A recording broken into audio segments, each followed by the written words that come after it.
Bonsoir à tous et à toutes, bienvenue chez Caribe. On est très très heureux de recevoir ce soir Hélène Gaudy, qu'on a déjà reçue pour la parution de Une île, une forteresse il y a 2 ans, je crois.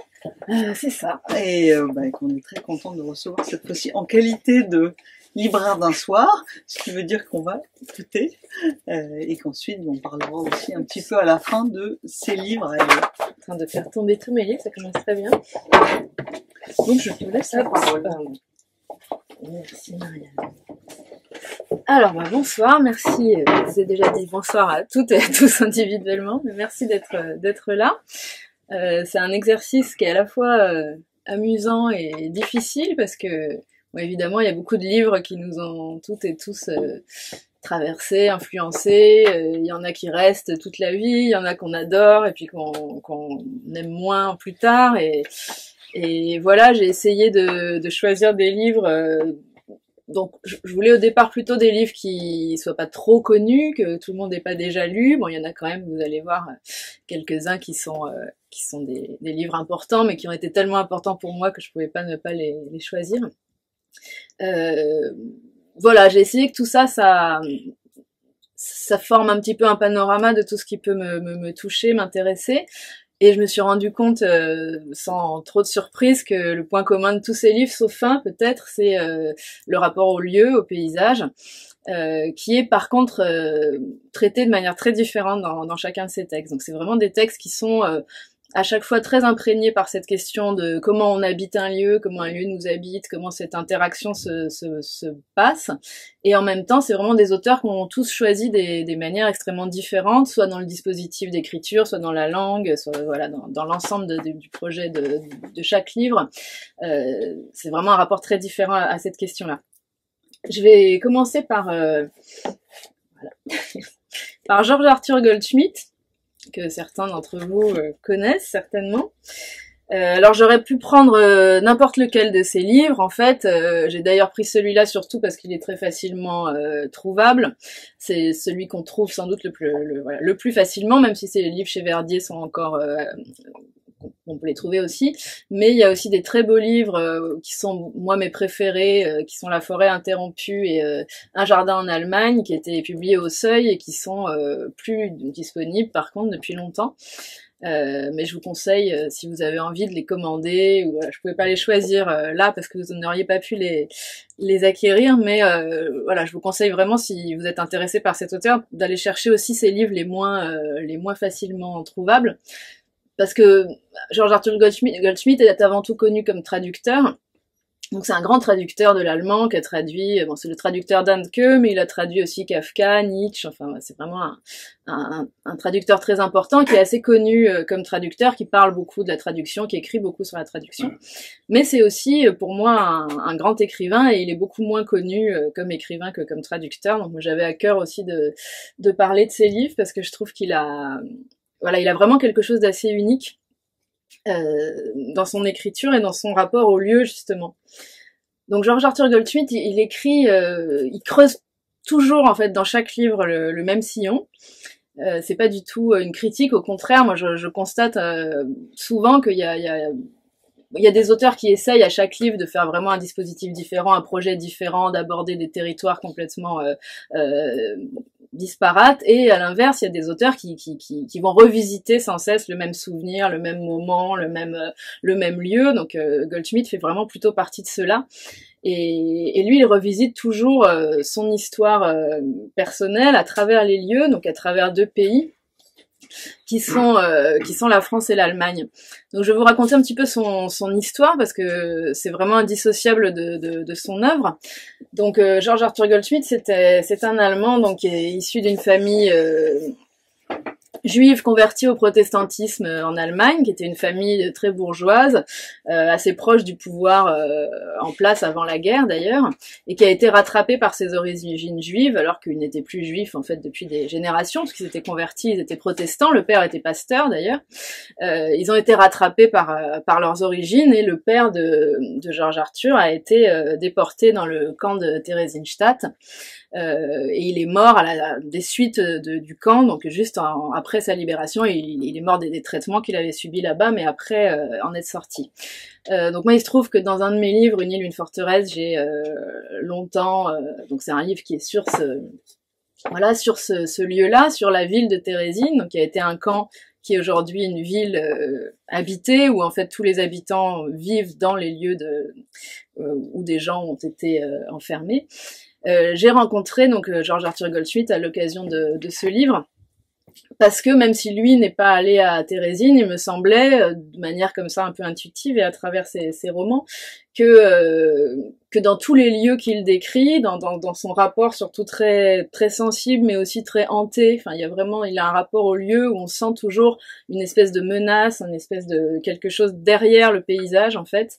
J'avais l'impression que ce lieu-là l'avait alors qu'il n'y était jamais allé, ce qu'il refuse encore aujourd'hui d'y aller, c'est vraiment quelque chose qu'il ne veut jamais faire, il trouve ça obscène, il m'a dit moi je trouve ça obscène d'aller sur ces lieux-là.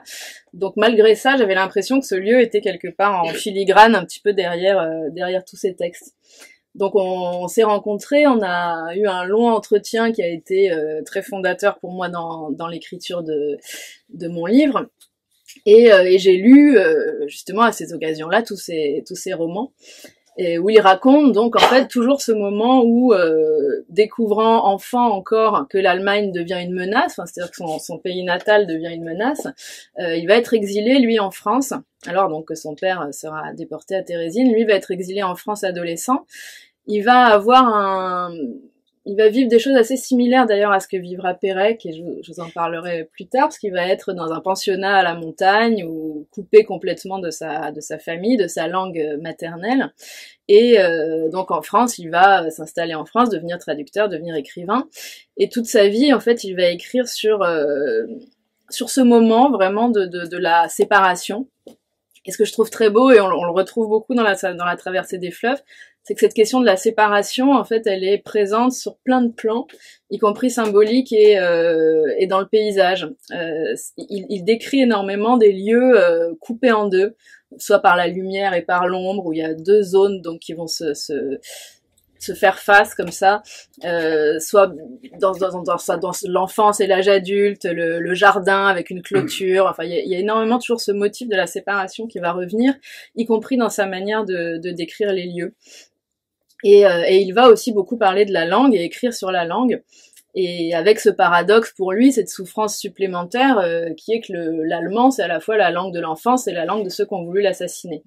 Donc ce paradoxe-là, il est toujours pris dedans. C'est un monsieur qui a plus de 90 ans maintenant et qui est extrêmement en colère. C'est ça qui frappe quand on le rencontre. Et il a une très belle colère, enfin vraiment une colère très très très vive et très riche, enfin très très féconde, voilà.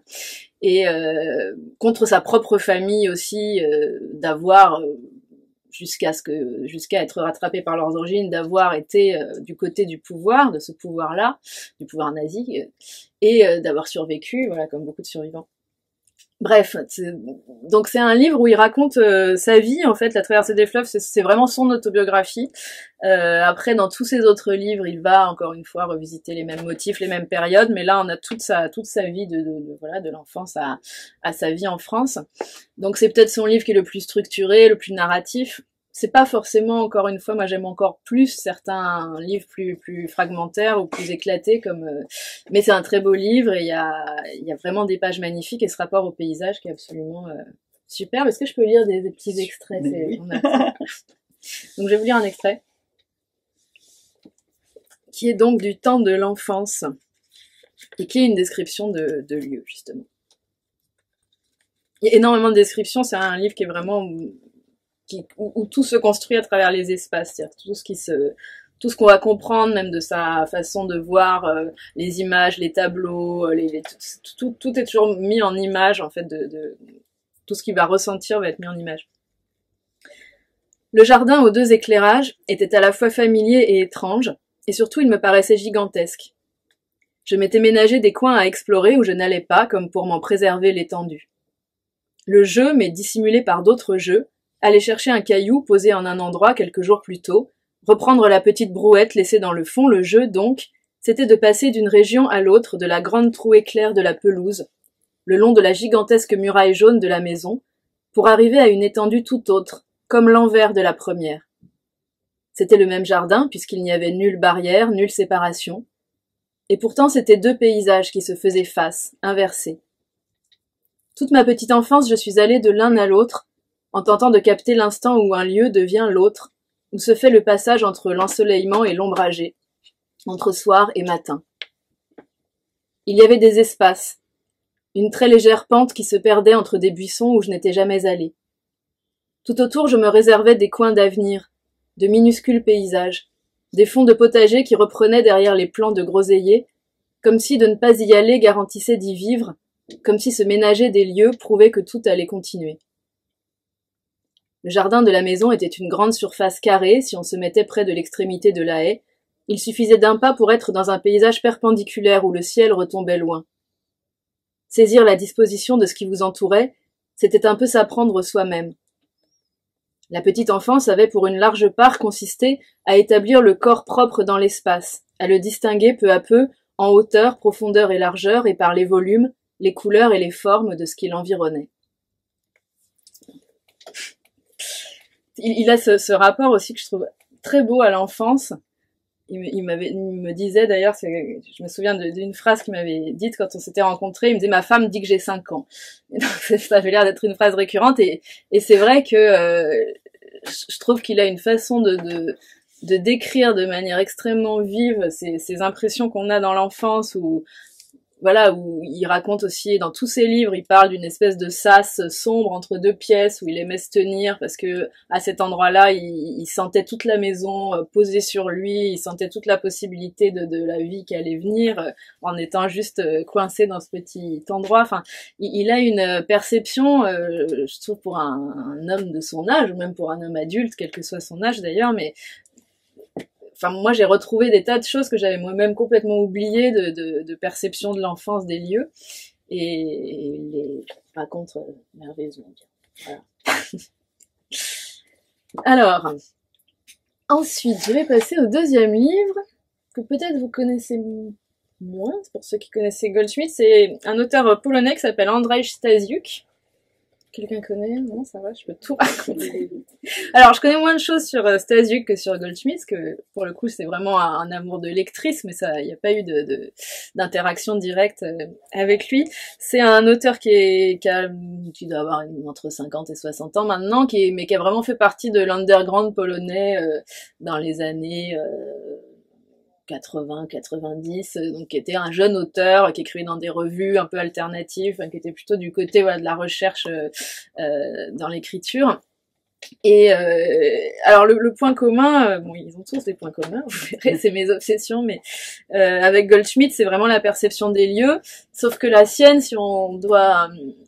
la sienne a beaucoup plus trait à l'adolescence qu'à l'enfance, c'est-à-dire qu'on va retrouver vraiment plutôt l'adolescence en fuite perpétuelle d'un jeune Polonais qui rêve de l'Ouest, en fait, surtout. Donc on a ce même déchirement un peu qu'on va retrouver chez Goldschmidt entre le lieu où on vit et le lieu où on voudrait vivre.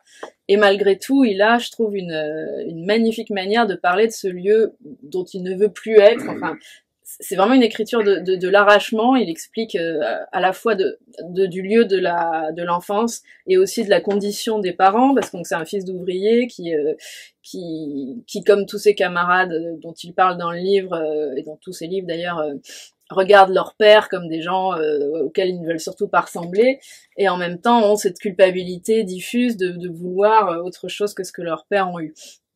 Donc il y a cette et en même temps, il parle de tout ça, de ce monde-là, c'est-à-dire à la fois de la Pologne et du rural, et puis aussi de ses parents, de cette vie-là, avec énormément de sensualité, de beauté.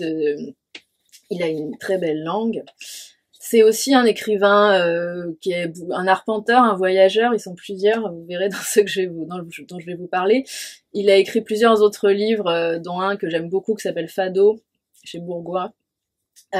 Où il marche en fait, donc c'est beaucoup sur les pays de l'Est, c'est un livre sur la Roumanie, beaucoup Fado aussi, sur la Pologne, sur la Roumanie. Il marche, il prend des trains, il rencontre des gens, il raconte, il décrit beaucoup, avec beaucoup de sensibilité, c'est assez fort aussi dans la réflexion qu'il va avoir sur les lieux, sur la condition des gens qu'il va rencontrer. Et ce livre-là, donc, qui s'appelle Un vague sentiment de perte, c'est un livre qui rassemble 3 textes. Donc on va dire 3... Les 2 premiers sont plus courts et le 3e, dont je vais surtout vous parler, est plus long. Donc c'est une longue nouvelle ou presque un très court roman au choix. Et donc ces 3 textes qui très forts, très courts, mais vraiment très denses. Le premier qui s'appelle Grand-mère et les esprits, qui est sur comme son titre l'indique, la façon dont sa grand-mère vit avec les spectres, vraiment. Donc c'est aussi assez ancré dans la culture de polonaise. Enfin, en tout cas, c'est ce que lui en retire une façon tout à fait quotidienne en fait de vivre avec les morts. Et c'est un très beau texte qui n'envisage pas du tout le fantôme comme on peut le voir dans d'autres cultures ou dans d'autres littératures, mais vraiment comme des compagnons de vie avec lesquels sa grand-mère cohabite tout à fait bien. Et un deuxième texte sur sa chienne, sur son rapport avec sa chienne. Et il y a le 3e, surtout, dont je vais vous parler, qui est une espèce de longue revisitation de son adolescence, aux côtés d'un ami d'adolescence qui a un cancer et qui va mourir, enfin qui est mort d'ailleurs dont il raconte à la fois la mort et la maladie, et cette perte de son ami l'amène justement à revisiter toute leur jeunesse et les lieux de leur jeunesse aussi, encore une fois. Donc je vais aussi vous lire parce que bon, c'est vraiment des auteurs, je trouve, dont il faut entendre la langue. Je peux discuter beaucoup, mais c'est toujours mieux quand même de les écouter. Alors, je vais vous lire plusieurs petits extraits courts. La limite était là. La ville s'arrêtait brusquement à mi-pas, comme surplombant un ravin, comme si elle avait le souffle coupé ou était frappée de stupéfaction devant cet immense espace de cabanes de terre, de lopins herbeux, de tôles, de rails, et de tout ce miracle de pacotille. Ici tout s'interrompait pour laisser place à autre chose. La cité des maisons de verre constituait l'ultime rivage de la ville. Plus loin se répandaient des eaux basses et sombres qui charriaient des îles paradisiaques, des îles diaboliques, des épaves, des terres arrachées à la ville, un mélange éclaté de l'industriel et du récréatif. Les gars de la rue Makowska avaient les pantalons retroussés. Leurs mollets blancs luisaient au soleil. Nous étions à la fin avril, des pétales de pommiers et de cerisiers tombaient sur leurs épaules. C'étaient eux, la classe ouvrière. Ils regardaient vers le nord, vers l'autre rive de la cuvette ferroviaire, à l'endroit où le remblai montait plus haut et où les trains de passage, baignés de la lumière dorée du printemps, semblaient plus proches, plus nets, tels des jouets. Certains se dirigeaient tout droit vers la capitale mondiale du prolétariat. La partie de la ville située de ce côté-là s'appelait l'abandon. C'était exactement ça, en effet. Nous y allions pour assouvir notre propre mélancolie, pour entretenir en nous un vague sentiment de perte. Tout au moins, certains d'entre nous. Moi, en tout cas. La rue Makowska me faisait penser à un bord de mer. Il suffisait de sortir et d'imaginer ce qui se trouvait derrière l'horizon. Au début du printemps, surtout, lorsque l'air devenait chaud et frémissait au-dessus des herbes rousses. Il en est toujours ainsi aux endroits traversés par des rails de chemin de fer. Il est impossible de détacher son regard des 2 filets d'argent qui s'échappent vers l'infini. Ils sont magnétiques. Aussi notre nostalgie, tel un éclat de métal, les poursuit-elle jusqu'au bout du monde. Un jour, en automne ou en printemps, je préférerais que ce soit en automne, nous avions traversé plusieurs remblais et voies d'embranchement entre le mont Chèvre et l'abandon. Dans une décharge, nous avions trouvé un chaudron à bouillir le linge, rouillé. Nous y avions mis des morceaux de bois et des herbes sèches, et nous avions allumé un feu. Le jour touchait à sa fin. Au loin, sur l'autre rive, le centre-ville s'obscurcissait dans la lueur du soleil couchant. Quelques gratte-ciel et le palais de la culture nous donnaient un peu l'impression de nous trouver à l'étranger. En ce temps-là, nos regards se portaient toujours vers un ailleurs. Il nous suffisait de regarder un paysage pour nous y intégrer. Tu dois me pardonner ce nous, je n'ai pas trop le choix. Je me souviens qu'il faisait de plus en plus sombre et froid. Je cassais du bois pour alimenter le feu. Les flammes étaient de couleur orange, alors que l'obscurité s'épaississait. De vieilles herbes, une terre tenaillée par les grondements incessants des trains et par la créosote, l'abandon. Et juste ce feu, à la lisière des ténèbres, au bout de la nuit. Nos silhouettes devaient à peine se distinguer lorsque nous étions assis là, immobiles. Où étions-nous alors ? Évidemment, je ne m'en souviens plus, mais nous étions à coup sûr ailleurs. en train peut-être d'entreprendre un nouveau voyage pour échapper à notre destin, le déjouer.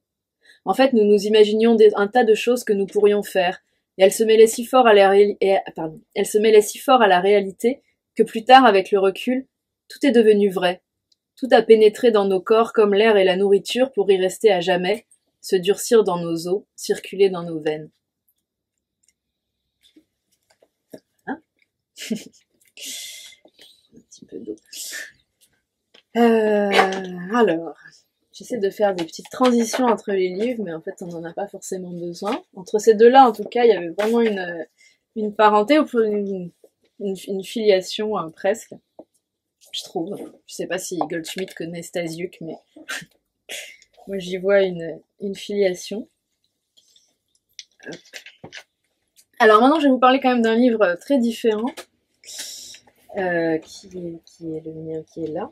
Qui est un livre beaucoup plus récent, alors là, qui est vraiment une de mes... Autant les deux dont je viens de vous parler sont... Enfin, celui de Stasiuk, celui-là est assez récent, d'ailleurs, il a 2-3 ans, ce livre, mais c'est un auteur qui m'accompagne depuis longtemps. Goldschmidt aussi. Celui de Yakuta Alikavasovic est beaucoup plus récent, peut-être certains d'entre vous l'ont vu. Magnifique. Ah, vous l'avez lu. Extraordinaire. Qui a dit c'est magnifique? Oui, c'est magnifique. Ouais. Bon, vous l'avez tous lu.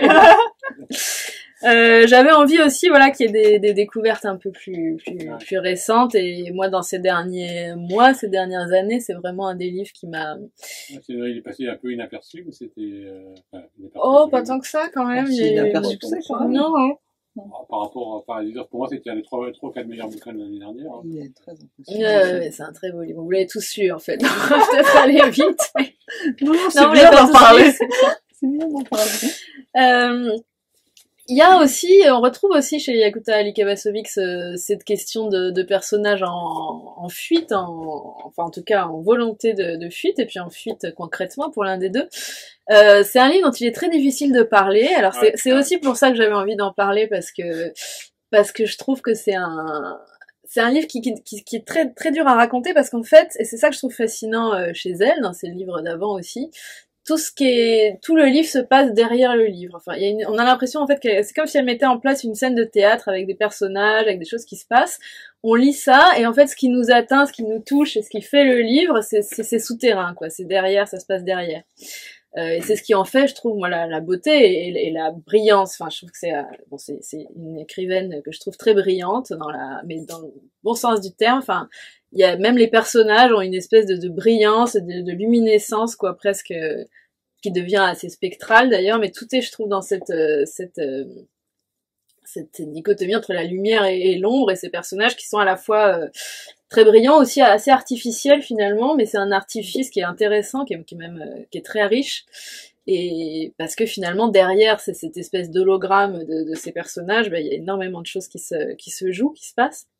Donc pour le dire en 2 mots, c'est une histoire d'amour entre 2 personnages, donc une jeune fille qui s'appelle Amelia et un jeune homme qui s'appelle Paul, c'est ça. Qui sont de 2 milieux très différents, puisqu'elle est plutôt d'une famille riche, mais très compliquée, puisque sa mère était une poétesse qui est morte alors qu'elle était allée écrire à Sarajevo, une poétesse qui faisait de la poésie documentaire.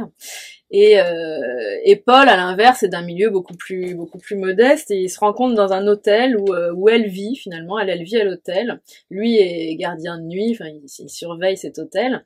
Et donc ils se rencontrent, ils ont une histoire qui va durer des années, ils vont avoir une fille, etc. Bon, donc tout ça, c'est ce qui fait, voilà, la pièce, quoi, l'ossature du livre. Mais finalement, ce dont elle nous parle, c'est de beaucoup d'autres choses. Alors il y a énormément de thématiques qui vont se croiser dans ce livre, beaucoup. Enfin, c'est vrai, c'est un livre très intéressant, et c'est aussi un livre où il y a, je trouve, beaucoup plus que dans beaucoup d'autres. C'est pas forcément ce qui les rend moins intéressants, mais en tout cas, c'est vraiment un livre très très riche en... Il y a la guerre en... Voilà, il y a la guerre en ex-Yougoslavie, où elle va se rendre sur les traces de sa mère. Et il y a surtout, moi, ce qui m'a passionné, c'est le rapport de la peur à la ville, et la façon dont, selon elle et selon un autre personnage qui est une prof qui va leur faire des cours assez fascinants, voilà, qui s'appelle Albers, et alors elle a une thèse attends, j'avais noté son titre parce que j'avais trouvé ça assez amusant. Voilà, elle est l'auteur, donc cette professeure du livre, d'une thèse d'histoire sur la nuit, d'une thèse d'économie sur la nuit et d'une thèse d'urbanisme sur la nuit. Ouais. Donc ça dit à peu près, enfin voilà, ça embrasse un petit peu tout ce que ce livre très complexe et très foisonnant va creuser. C'est ce rapport de la ville, comment la peur, la surveillance, et puis c'est des peurs aussi beaucoup plus archaïques. Elle parle pas que du fait qu'il y a des caméras partout dans les villes. Bon, ça c'est quelque chose qu'on sait, mais elle parle surtout de comment la ville va se construire en fonction de nos peurs archaïques, comment elle va nous en protéger, comment elle va aussi les susciter, et la trajectoire de ces personnages va vraiment être l'occasion de réfléchir sur ces questions de la solitude et de la peur et de la nuit. Alors c'est vraiment un livre sur la nuit aussi. Voilà, en économie, en philosophie et en urbanisme. Qu'est-ce que la nuit, quelle place on laisse à la nuit, et qu'est-ce que la nuit, dans tous les sens de ce mot-là, va fabriquer entre ces deux personnages. Voilà. Je vais vous en lire un petit peu quand même si vous l'avez déjà lu, parce que c'est beau. Alors, je vais vous lire 2 passages. J'ai aucune idée du temps qui passe, de l'heure qu'il est, je veux dire. Ça va, on n'est pas trop... J'arrive à parler des 7 quand même. Mais... Je vais vous lire 2 passages. Un passage sur les cours donc de cette professeure, Albers. D'abord. En eux-mêmes, ces cours étaient étranges, fascinants. Elle avait une parole claire et obscure qui n'appartenait qu'à elle. C'était plutôt comme de regarder quelqu'un prédire l'avenir, oui. C'était plutôt comme ces émissions où l'on voyait quelques magiciennes, voyantes ou mentalistes, entrer en contact avec l'esprit des morts.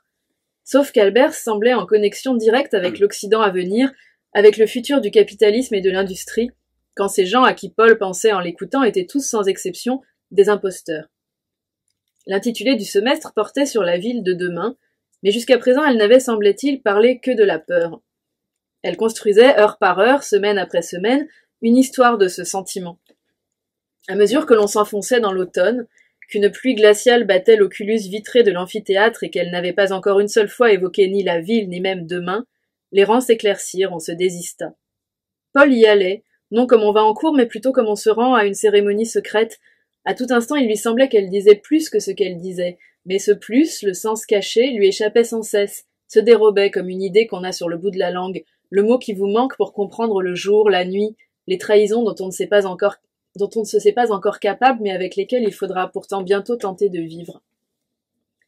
Albers parlait de ces villes aujourd'hui disparues, des villes à 1 ou 2 ou 3 murs d'enceinte sous lesquelles des galeries étaient creusées, capables d'abriter une troupe de 100 cavaliers, et elle leur lisait minutieusement les protocoles en ancien français de fermeture des portes à la tombée de la nuit, de mise en quarantaine des voyageurs ayant eu le malheur de s'y présenter entre chiens et loups et qui en étaient quittes pour attendre l'aube dans ces sas de pierre, un espace entre 2 espaces, une geôle, un suspens. Et puis elle parlait de la peur du loup, de la peur du turc. Elle dessinait des vues aériennes de remparts et des schémas de propagation de la terreur, toujours du plus proche au plus lointain, insistait-elle. Ce qu'elle pensait dire de cette façon sur la ville et sur demain, sur la ville de demain, restait incertain. Mais le sujet du premier examen prit la forme d'une question, et cette question était « Une ville peut-elle mourir de peur ?» Je vais vous lire un deuxième extrait que j'aime beaucoup, qui est très différent. Alors, il y a une espèce de glissement aussi à un certain moment où le personnage féminin, donc Amélia, on parle d'elle à la 3e personne, et par moment, il y a un jeu qui intervient. C'est-à-dire que ce personnage a l'air d'être une espèce il y a une narratrice qui, petit à petit, s'infiltre un petit peu dans le roman, qui serait Amélia, mais pas toujours. Voilà, donc il y a encore un autre niveau de lecture. Et il y a ce passage sur l'enfance, donc, d'Amélia, où il y a ce jeu, vous allez voir, qui vient se glisser, où on a l'impression qu'au-delà de ce personnage, justement très personnage, quoi, ce personnage de femme fatale, de jeune fille très mystérieuse, etc., il y a aussi une part beaucoup plus intime, beaucoup plus qui est peut-être propre à l'auteur, ou à cette fameuse narratrice, qui est encore un 3e personnage. Voilà. Elle était obsédée par les enfants. Où qu'elle aille, elle réclamait de savoir s'il y en aurait, qui ils étaient, combien, comment. À peine arrivée dans les grands appartements fréquentés par sa famille, elle les guettait, elle les traquait, avide de leur corps, de leur contact, enfin un autre de sa propre espèce. Otage d'un univers qui n'était pas à son échelle, où les poignées étaient trop hautes, les tables inaccessibles, les livres trop lourds, les verres trop larges. Enfin quelqu'un à regarder dans les yeux. Enfin une peau douce et parfaite comme la sienne, une peau qui n'avait même pas 10 ans, ce qui a bien y pensé est fou. Nous nous menions des guerres et des amours impossibles. Entre nous tout faisait sens, imperceptiblement. J'étais obsédée par les enfants, poussée vers eux, horrifiée leur venue de devoir m'en séparer, comme un animal entravé dans sa migration.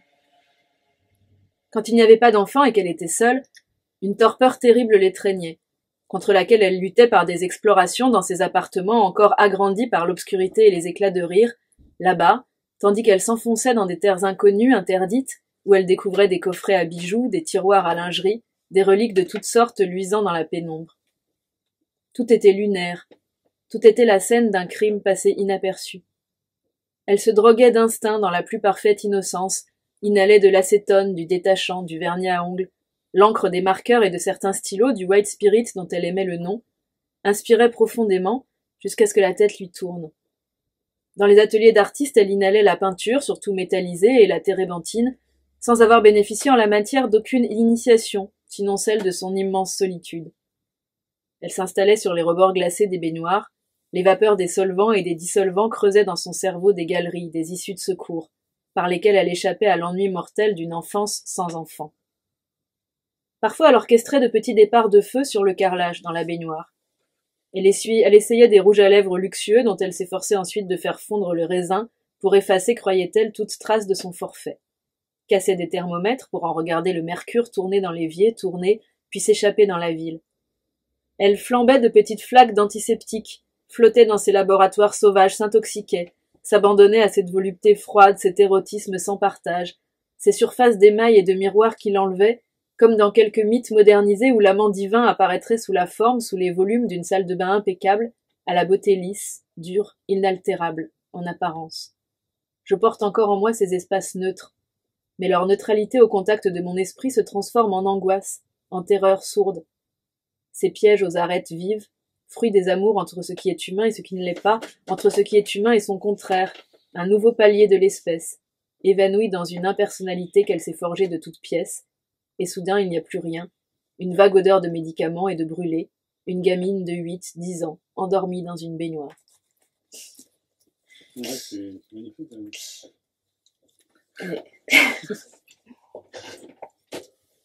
Alors, on va passer à un livre très différent. Sylvain Prudhomme, que vous connaissez sans doute aussi, pour certains.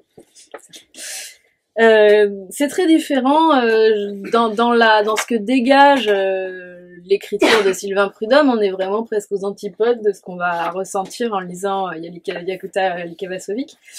On est dans quelque chose de presque aussi solaire qu'on était dans la nuit précédemment, alors ce qui ne veut pas dire que c'est toujours solaire non plus, et ce qui ne veut pas dire non plus qu'il n'y a pas de lumière chez Yakuta, mais en tout cas voilà, c'est vraiment pas du tout le même univers, mais c'est un auteur que j'aime énormément. Je vais vous parler de là Avedi Bailly, parce que ça reste le livre auquel je suis le plus attachée, mais j'aurais aussi pu vous parler de tous ces livres, parce que je les trouve vraiment tous intéressants. Pour le coup, Sylvain Prudhomme, c'est quelqu'un qui va vraiment chercher un projet différent à chaque livre, même si on le retrouve très bien dans son écriture, mais qui va, voilà, c'est des livres qui sont souvent nourris par une approche documentaire, un voyage, des recherches, des rencontres, des gens qui va parler, dont il va retranscrire les paroles. Enfin, il y a tout un travail un peu préalable. Et c'est quelqu'un, Sylvain Prudhomme, qui vient du documentaire littéraire, on va dire. C'est un des fondateurs de la revue Le Tigre, pour ceux qui connaîtraient. Donc c'est une revue qui malheureusement n'existe plus, mais qui proposait des documentaires littéraires. Je pense que c'est comme ça qu'on pourrait le dire, c'est-à-dire des recherches, des enquêtes sur des lieux, sur des situations, sur des gens, mais pas sous l'angle du journalisme, sous un angle beaucoup plus subjectif et sensible, on va dire, poétique aussi parfois. Donc Sylvain, il est vraiment dans cette recherche-là d'un contact avec les lieux, les gens, l'expérience. et une manière que je trouve, parce que ça il n'est pas du tout le seul à le faire, mais je trouve qu'il est vraiment l'un des seuls à arriver à le glisser aussi bien dans son écriture. Il a une écriture, je trouve, extrêmement fluide, extrêmement sensorielle, vraiment qui nous prend, qui nous emmène dans son texte, qu'on lâche pas. C'est vraiment des romans qui sont extrêmement addictifs. Et en même temps, dans tout ça, il va réussir à faire passer la parole, qui va s'inscrire comme ça dans la narration, sans guillemets, sans tiret, mais de manière très très limpide. On va sentir voilà les paroles des gens qu'il rencontre, les lieux qu'il traverse, sa propre découverte de tout ça. Et ce livre-là, c'est donc il y a un titre un petit peu difficile à retenir, mais celle-là avait dit Bailly. C'est un livre aussi qui part complètement du lieu, donc comme beaucoup de ses livres. C'est d'ailleurs pour ça qu'il s'appelle ainsi comme ça. C'est la première phrase du livre. Là avait dit Bailly, donc il désigne un endroit, ce personnage, et là, à partir de cet endroit, on va partir en Algérie, on va partir sur les routes et on va comprendre des tas de choses. Le narrateur, qui se trouve sans doute être plus ou moins l'auteur, a des rapports assez contrariés avec son grand-père qui est un pied noir d'Algérie, un grand propriétaire terrien assez désagréable, assez imbu de lui-même, enfin avec qui il a un petit peu de mal à communiquer. Et un jour, il trouve chez son grand-père une lettre d'un ancien ouvrier de son grand-père, un ouvrier algérien, qui lui parle avec énormément de chaleur, de tendresse, comme si vraiment ils avaient eu une relation très très forte, très belle.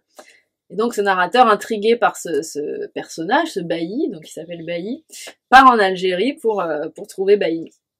Et il découvre un vieux monsieur assez inénarrable, voilà, qui est très très très présent, très vivant, très drôle, et qui va lui faire visiter les lieux où ils ont vécu, et qui va lui donner un tout autre visage de son grand-père, parce qu'il va découvrir que donc ce grand propriétaire terrien très très et l'a été effectivement, il découvre pas qu'en fait c'était un chic type, ça reste un type assez désagréable, mais il découvre quand même qu'il avait pour ce jeune ouvrier algérien une espèce d'amour filial très très fort, qui fait que pendant très longtemps il est resté sur ses terres, et il ne s'est pas du tout rendu compte que tous ces ouvriers en fait étaient au FLN et fomentaient son assassinat dans des caves sous sa maison, et que ce fameux Bailly, de par son affection pour lui, quelque part, l'a sauvé de ce qui aurait pu ou dû lui arriver, et qu'il est parti un peu dans l'ignorance de tout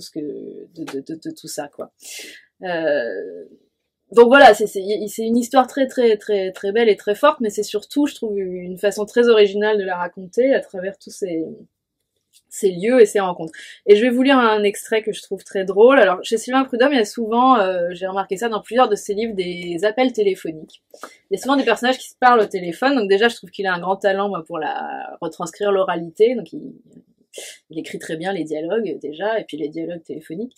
Et dans le téléphone, ce qui est assez intéressant, c'est que ça lui permet de mettre en lien, justement, deux lieux. Et là, en l'occurrence, il y a un des personnages qui est en Algérie, l'autre qui est en France, et à travers leur voix, c'est ces deux lieux qui vont se mettre à exister. Alors, on change d'ambiance. Quelques jours plus tard, Bailly et moi étions revenus dans le champ, accompagnés cette fois de Nordine, Hassan et des cousins de Bailly, et tous ensemble nous avions marché jusqu'aux ruines de l'ancien douar. Et pourquoi on ne l'appellerait pas? Avait brusquement dit quelqu'un. Qu'est-ce que tu racontes? Avait répondu Bailly. Je ne plaisante pas, pourquoi on ne lui passerait pas un coup de fil à ce Malouchi après tout? Qu'est-ce qui nous en empêche? Puisque tu as son numéro, puisqu'il suffit de le composer sur les touches de ce fichu téléphone qui ne sert jamais à rien. Hassan avait aussitôt dégainé son portable, et sans laisser le temps à Bailly, ne serait-ce que de rassembler ses esprits, il avait pianoté le numéro, la ligne s'était mise à sonner, une voix d'homme âgé avait répondu à l'autre bout du fil. « Et monsieur Malouchi, avait dit Bailly en se retenant d'éclater de rire. « Monsieur Malouchi, c'est vous? C'est Bailly, vous me reconnaissez? Bailly de Temouchent. Oui, Bailly, tout va bien, hamdoulillah, et vous, monsieur Malouchi, ça va? » Bailly était resté plusieurs secondes sans rien dire, comme si Malouchi, pas une seule seconde étonné au bout du fil, engageait déjà la conversation. Et qu'est-il en train de lui raconter, nous étions-nous demandés, presque vexés avec Hassan et les autres. Comment se peut-il qu'il n'ait pas tout simplement le sifflet coupé, la parole empêchée pendant une bonne minute au moins? Les mots de Malouchi avaient fait mouche en tout cas, car en les entendant, Bailly avait définitivement éclaté de rire cette fois. Nous l'avions regardé plaquer le parallélépipède de plastique contre son oreille, comme si c'était la pression qui devait continuer d'en faire sortir la voix de Malouchi, assis dans son salon devant la baie de Bandol, et ouvrant sa bouche édentée, il s'était mis à se tordre de rire. Monsieur Malouchi, ça fait un bail, hein. Et sinon, c'est vrai, ça va, tout va bien? Hamdoulillah, ici aussi ça va très bien même. Mais dites-moi, monsieur Malouchi, vous avez vieilli, hein? Hilar de la surprise qui voulait qu'après 50 ans, il soit de nouveau là, non seulement à parler à son ancien patron, mais encore à lui rentrer sans préambule dans le gras, comme si pas une semaine n'avait passé, comme si la veille encore ils avaient été toute la journée à se chamailler en larrons inséparables. Si, vous avez vieilli, je peux vous le dire aussi. Écroulé de rire à son tour, Hassan s'était mis en tête de photographier Bailly, téléphone à l'oreille. Il avait dit à Nordine et aux autres de se serrer contre lui et maintenant tout le monde était prêt. Bailly, regarde l'appareil, on te prend en photo, répétait Hassan. Bailly, regarde-nous, arrête de te tordre dans tous les sens, regarde-nous, merde. Mais Bailly avait continué de se tenir le ventre. Et sur les photos, on peut le voir qui rit. Pas un cliché où il ne soit en train de rire et ne se foute éperdument de savoir si Hassan est en train d'appuyer sur les déclencheurs ou si qui que ce soit cherche à lui parler. Il rit, se plie littéralement de rire, quand tous les autres ont le visage concentré, sérieux, s'efforcent de prendre un air digne des circonstances. J'ai vu la photo que votre petit-fils a apportée. Et vous avez vieilli, je peux vous le dire. Oh oui, je peux vous le dire, à peine si je vous ai reconnu. Il avait ri de toutes ses dents, c'est-à-dire à tout casser 2 ou 3, et « Ah, vous êtes vieux maintenant, monsieur Malouchi », avait-il répété. « Vous pourrez lui demander en voyant la photo », je lui ai dit. « Mais il est où, Luciano, il est où? Non, c'est pas vrai, non, c'est pas... C'est lui, ça, ah bon ?» À la découverte des photos, ce n'était pas le rire qui l'avait emporté, mais plutôt une sorte d'incrédulité, d'air accablé, apitoyé, qui avait failli me faire éclater de rire, moi, devant ce vieillard édenté, se prenant presque de compassion pour un autre tout de même pas beaucoup plus amoché que lui, parlant de lui au passé comme d'un mort, d'un homme fini, se sentant l'obligation de lui rendre justice et de rétablir une grandeur qu'à ses yeux la photo non seulement ne montrait plus, mais ne pouvait pas même laisser imaginer. À l'époque, il était beau, tu sais. À l'époque, il avait de l'allure, à ça oui, les femmes l'aimaient, il en imposait. Ma parole, vous êtes vieux. Et Malouchi au bout du fil, qui avait probablement dû se sentir poignardé, anéanti malgré ses efforts pour n'en rien laisser paraître. Vous êtes vieux, je vous jure, on vous reconnaît plus du tout. Mon Dieu, ce que le temps passe, hein. Et sinon ça va? Riant comme un perdu, sans rien deviner du désarroi où avait dû se trouver d'un coup plongé l'autre, à 3000 kilomètres de là, impuissant à rien faire qu'encaisser, contempler le champ de ruines de tous ses efforts d'auto-persuasion en un instant réduit à néant. Non, je ne suis pas vieux. Non, je ne vieillis pas. Et d'un coup ce lutin aux dents jaunes, ressuscité du bout du monde qui était venu lui crier si, lui hurler si aux oreilles. Après, bon, je vais pas être trop longue, mais après, il y a donc Malouchi qui lui-même parle de la photo de Bailly et dit à quel point il a vieilli, et donc, en fait, finalement, chacun a pitié de l'autre sans se rendre compte de ce que lui-même est devenu, et c'est à la fois très drôle et très touchant, voilà, comme tous les livres de Sylvain Prudhomme. Je vais peut-être accélérer un petit peu pour la suite, parce que je sais pas du tout combien de temps je cause. 9h moins 15. Alors, un livre de Jean-Christophe Bailly, qui s'appelle Description d'Olonne. Alors peut-être vous connaissez Jean-Christophe Bailly parce qu'il est philosophe, parce il a beaucoup écrit, notamment un livre dont on a beaucoup parlé, qui s'appelle Le dépaysement, voyage en France, et qui est un livre, voilà, cette fois-ci vraiment d'arpenteur, de penseur du paysage. Donc il est surtout connu pour ça, pour ses travaux qui sont un peu à la frontière entre la théorie et la littérature, mais en tout cas où il y a vraiment ce rapport très précis au paysage. Et ce livre-là, c'est un peu un ovni que moi j'aime beaucoup, et qui est en fait la description d'Olonne, comme son titre l'indique, qui est une ville complètement fictive. Et donc c'est un très beau livre, très étrange. Et Bailly a en fait mis sa connaissance du paysage, de l'histoire de l'art, de tout ce sur quoi il écrit habituellement, pour inventer en fait cette ville imaginaire qui s'appelle Olonne. Olonne existe d'ailleurs, enfin il y a une Olonne, mais c'est pas la même Olonne. Et donc il va la décrire avec ses rues, ses grands hommes, son histoire, son musée local où on va découvrir les artistes d'Olonne, et à travers un fil narratif qui est très mince, puisque finalement c'est un personnage, un narrateur qui arrive à Olonne, qui s'y installe, voilà, et qui nous dit très peu de choses finalement sur sa vie, sur son histoire. C'est vraiment presque un guide touristique littéraire de cette ville qui n'existe pas. Et ce que je trouve vraiment très beau, c'est que dans la précision même, c'est-à-dire que c'est vraiment pas, c'est l'inverse d'un livre vague, hein, c'est pas un livre d'ambiance, c'est vraiment un livre très précis sur cette ville-là.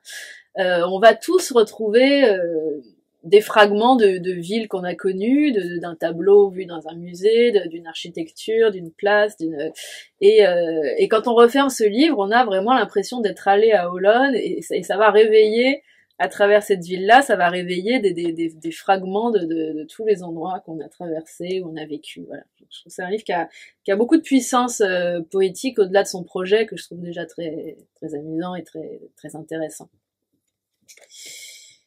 Et donc, qu'est-ce que je vais vous lire? Deux passages qui sont intéressants. Je vais lire ça. Je lisais beaucoup et j'entassais les livres en piles verticales dans la pièce où je travaillais. La même liberté régnait dans la cuisine ou dans la chambre, et il me semblait qu'indûment je prolongeais ainsi un privilège de la jeunesse. À la fin de mon séjour, alors que je commençais à atteindre en moi les limites de cette sorte de détachement, et parce que ma vie à nouveau se rabattait sur son centre, je fis des projets d'aménagement plus définitifs, mais qui n'eurent pas l'occasion de se réaliser, de telle sorte que le flottement de cette atmosphère de campement prolongé demeure lié au souvenir que j'ai de la ville tout entière, et que la façon dont se rappelle ce qui fut chez moi évoque davantage le souvenir d'une cabine de bateau que celui d'un appartement. C'est bien ainsi d'ailleurs. Le gros cargo d'Olonne m'aura ballotté pendant 3 ans. La terre à laquelle je touchais ressemblait à celle que j'avais quittée. Mon séjour là-bas, toute proportion gardée, m'évoque ces anciens contes où un tour de magie annule le passage du temps. À la suite d'un long sommeil ou d'une série d'aventures sans pareil, le héros se retrouve parmi les convives du dîner qu'il vient de quitter. Mais je n'en suis pas là, je ne suis pas revenu, je repars et j'y suis toujours. Il y a une terrasse, les portes-fenêtres sont entr'ouvertes, le bruit du tramway monte, au-dessus de lointains klaxons. Une électricité de l'air rend le relief conducteur, le relief des choses à leur place dans le dévidement de l'espace adouci par la nuit qui vient. Flaques de lumière sur le fleuve dans un angle au-delà des corniches, flaques comme des trous dans la pensée, train d'échalant oscillant, autre petite lumière, étincelles faiblissant sur l'eau, brise légère venant du large et soulevant les pages d'un livre, ombre d'un chien et d'un homme dont le fuseau d'un réverbère en bas dans la rue horizontale est tendu, pavés luisants et entaille des rails et fils tendus aux fanions d'étain, été après l'orage, odeur de bitume mouillé après une longue période sans pluie. Au coin de la rue des Marquises, quartier des plaisirs, stagne une luminosité verte, phosphorescente, qui est comme la face visible d'une rumeur. La nuit est venue, elle est entrée, elle est chez elle, je la regarde, elle est sans lune, noire et dorée, parure sur les toits bleus, menace sous les arcades de la gare que je ne vois pas. Ici il y a du calme, un grand calme, un calme plus grand que ce que la vie peut contenir. Mais cette immensité nous supporte, et la ville, plus grande que nous aussi, s'y complaît, en raffole. De légères courbes de vent remontent le fleuve. Une bande de joyeux drilles stationne devant l'immeuble d'en face. Au 3e étage veille une petite lumière, encore une. Le conte de fées sursaute, un pli dans l'air me fait rentrer. J'étais pieds nus et je me chausse. Je descends. C'était un des passages les plus poétiques du livre et les moins collés à la réalité d'Olonne. Il y en a qui sont beaucoup plus précis. Enfin, c'est précis, mais en tout cas beaucoup moins subjectif, beaucoup moins sensible, mais ouais, il y a cette couleur-là aussi dans ce livre, et je trouve que ce mélange-là en fait vraiment un objet très, très singulier. Ben, on va passer à Pérec. Voilà, j'ai quand même choisi un livre d'un auteur que vous connaissez certainement toutes et tous, parce que c'est vraiment un livre qui m'accompagne depuis très longtemps et que j'aime beaucoup et qui m'a beaucoup nourri aussi. Moi, je viens d'une école d'art et donc j'ai pas fait d'études littéraires, j'ai plutôt un rapport au livre qui est aussi assez influencé par l'image et puis par la façon dont on peut réfléchir à une structure, à un projet autour d'un livre. Et ça, c'est quelque chose que Pérec a évidemment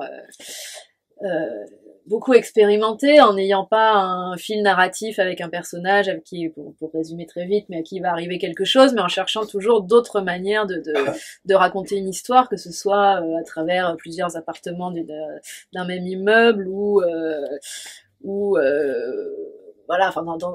je pense à Espèce d'espace aussi, où il va partir vraiment du lieu pour raconter. Enfin, il a une manière de construire un livre qui est toujours, voilà, qui est pas une narration d'une histoire, mais qui est quelle structure choisir, et c'est presque visuel en fait.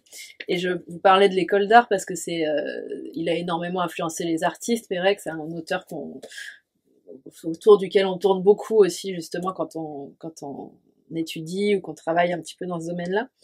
Et moi, il m'a beaucoup nourri pour ça aussi.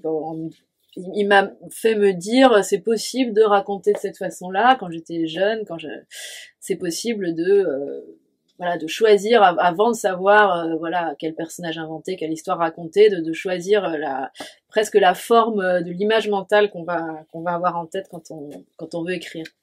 Et ça m'a énormément libérée et aidée. Et ce livre-là, moi, je trouve, enfin, c'est celui que je préfère. Je le trouve absolument magnifique. Et donc, il a comme ça une espèce de projet assez étonnant. Il part du fait, peut-être vous l'avez tous lu. Bon.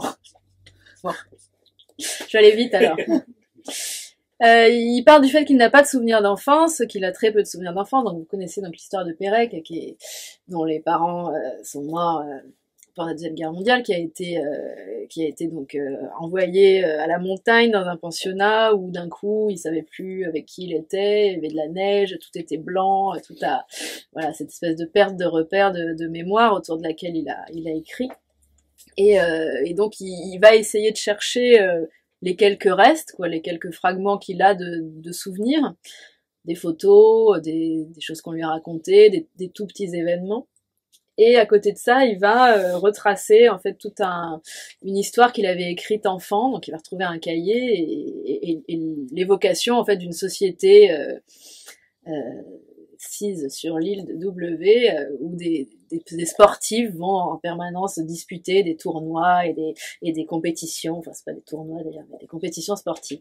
Et plus le livre va avancer, plus cette société-là va devenir une société concentrationnaire. Enfin en tout cas plus cette dimension-là va se révéler.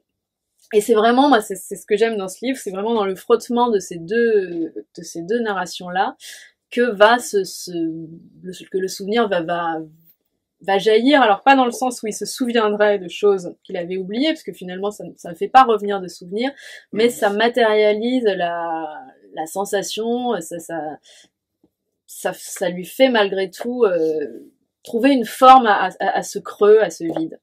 Je vous ai pas parlé de Sebald ce soir parce que encore une fois je voulais pas parler d'auteurs dont j'avais déjà beaucoup parlé et que vous connaissez certainement déjà.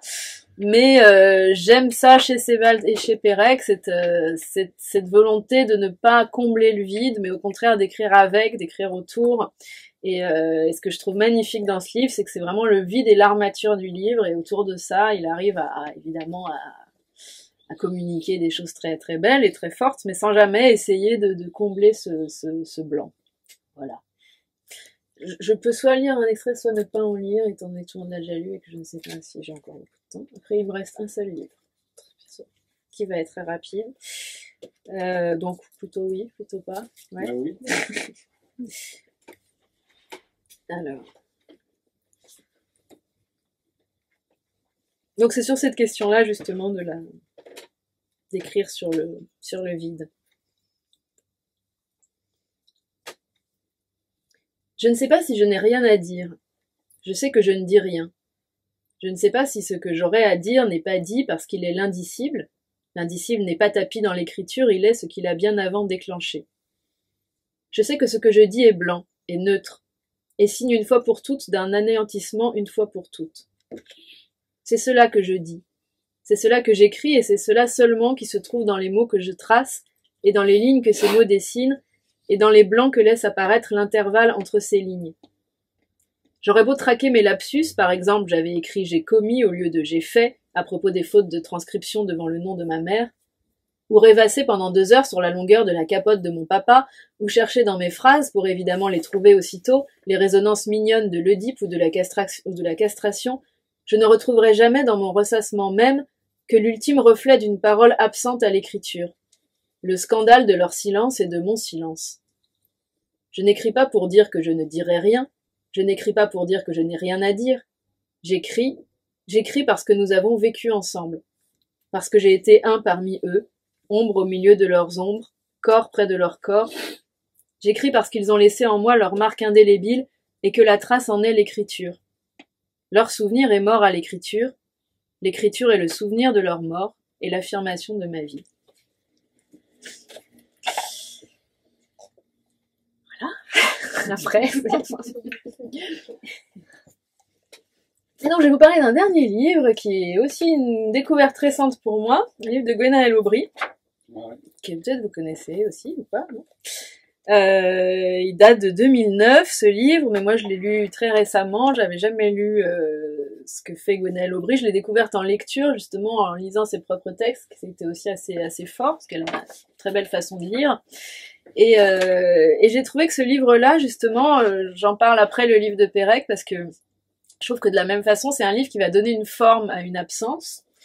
Et elle va, comme l'a fait Pérec, chercher justement quelle forme peut venir parler de cette personne qui est son père. Donc son père est décédé, il était bipolaire, ou enfin en tout cas il avait un problème psychiatrique, mais je crois que c'est ça qu'elle décrit, c'est la bipolarité. Donc c'est quelqu'un qui avait une multitude de personnalités, ce qui est, on imagine, très perturbant pour un enfant, puisqu'elle ne savait jamais à quel père elle avait affaire.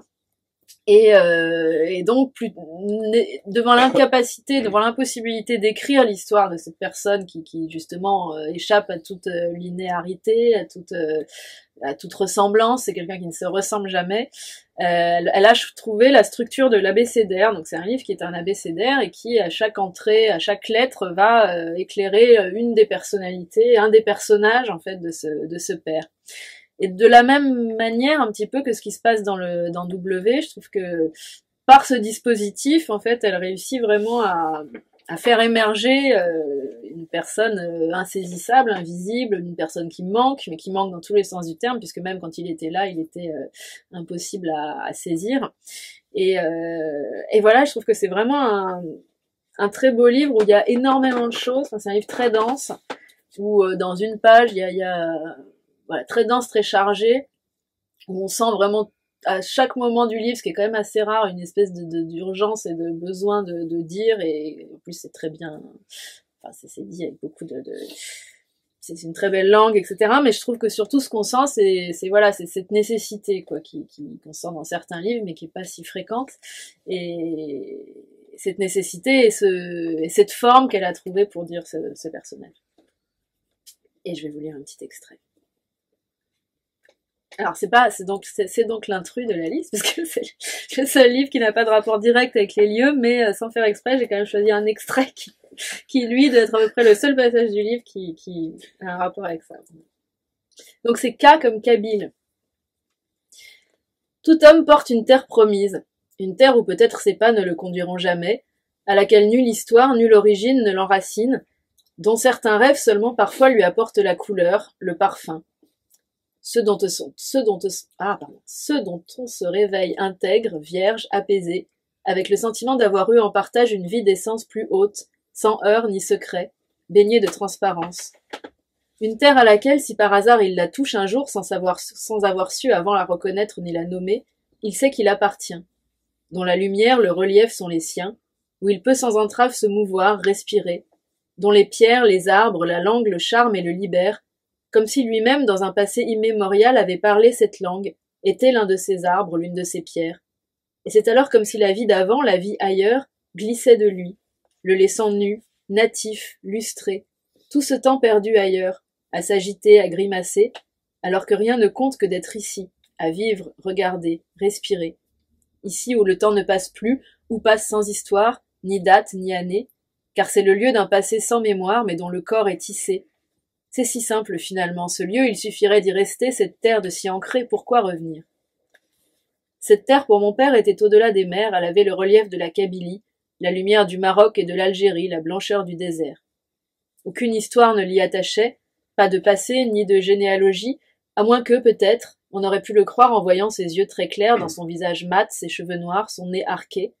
L'un de ses ancêtres malouins, navigateur au long cours ou corsaire, y ait jadis accosté et pris le goût des métissages.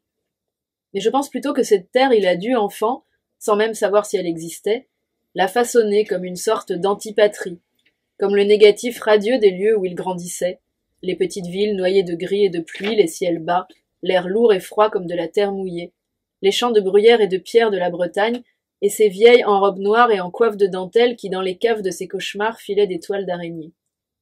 Cette terre arasée par la lumière, c'était aussi pour un enfant grandi pendant la guerre d'Algérie, la terre des rébellions et des dangers, celle dont à table chez ses parents on devait taire le nom, se raconter quand même parfois à mi-voix, sitôt les enfants couchés, les violences et les horreurs, les félagas, les tortures, les visages fendus d'une oreille à l'autre par le sourire kabyle, le sourire de l'ange, et l'enfant couché derrière la paroi, l'enfant qui souriait aux anges dans son lit, devait se demander ce que cela signifiait, entendre aussi dans les murmures des adultes le désir et la terreur mêlés.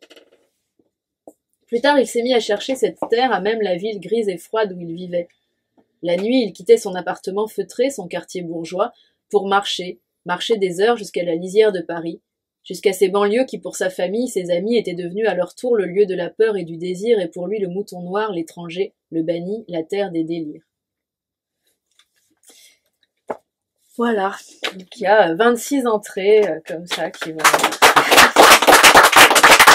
bravo à eux et à elle. Merci. Merci beaucoup, Hélène. Mais avant qu'on prenne un verre et qu'on découvre ces livres ensemble, je voulais dire quelques mots comme il est d'usage et comme c'est la joie aussi de ces soirées libraires d'un soir de thé libre. On y retrouve en fait dans ton œuvre passionnante, fascinante, cette approche sensible, bien évidemment, autour de l'expérience des lieux et puis aussi de leur rapport à la mémoire. Donc il y a eu Plein Hiver qui est paru en 2014, ouais, où tu imaginais le retour assez impossible d'un adolescent, David Horn, qui avait disparu pendant 4 ans, à 18 ans, et qui revenait dans une ville nord-américaine, à la fois très blanche elle-même, parce que par son climat, puis par le fait qu'il s'y passait rien, mais qui en même temps, cette ville est homonyme de la capitale portugaise, de Lisbonne. Voilà. Donc c'est un roman assez fascinant, où tu as interrogé déjà la façon dont un lieu, même imaginaire, peut influencer un récit. Et puis il y a eu Une île, une forteresse, donc qui était paru chez Inculte en 2016. Donc une enquête sur Thérésine, lieu par nature insaisissable, à la fois lieu, ville habitée et lieu qui a été à l'origine conçu pour être une forteresse et où les nazis ont mis en place un camp de concentration, enfin en tout cas un ghetto, un lieu insaisissable qui était à la fois un ghetto dont ils voulaient faire croire que c'était un camp vitrine et une cité heureuse, alors que c'était en réalité à la fois un lieu terrible et une antichambre à Auschwitz. Donc tu faisais dans ce livre un livre à la forme absolument extraordinaire, en aller-retour entre l'histoire de cette ville, ses différentes périodes, le présent, en écho à l'histoire aussi de ta famille assez tardivement, et puis en nourrissant ce livre de beaucoup de documentation. Tu as parlé tout à l'heure de l'entretien avec Georges Arthur Goldschmidt, des témoignages à la fois de gens qui ont vécu cette période et puis des habitants actuels de la ville, des articles, des dessins. Voilà, un livre, une espèce de renarration qui questionne en fait tout ce qu'il y a dans les trous de l'histoire de Thérésine, l'aveuglement, à la fois dans l'histoire de cette ville et puis dans sa géographie. Voilà, donc un livre, si vous l'avez pas lu, je vous recommande la lecture. Et puis il y a Grand Lieu, donc qui est paru l'année dernière chez Jocaseria. Et donc tu parlais tout à l'heure du rapport à la structure. Et je trouve très intéressant par rapport à ce livre, puisque c'est le fruit d'une résidence dans un lieu autour du lac de Grandlieu. Donc j'ai découvert, en découvrant ce livre, où il y a des résidences, des rencontres,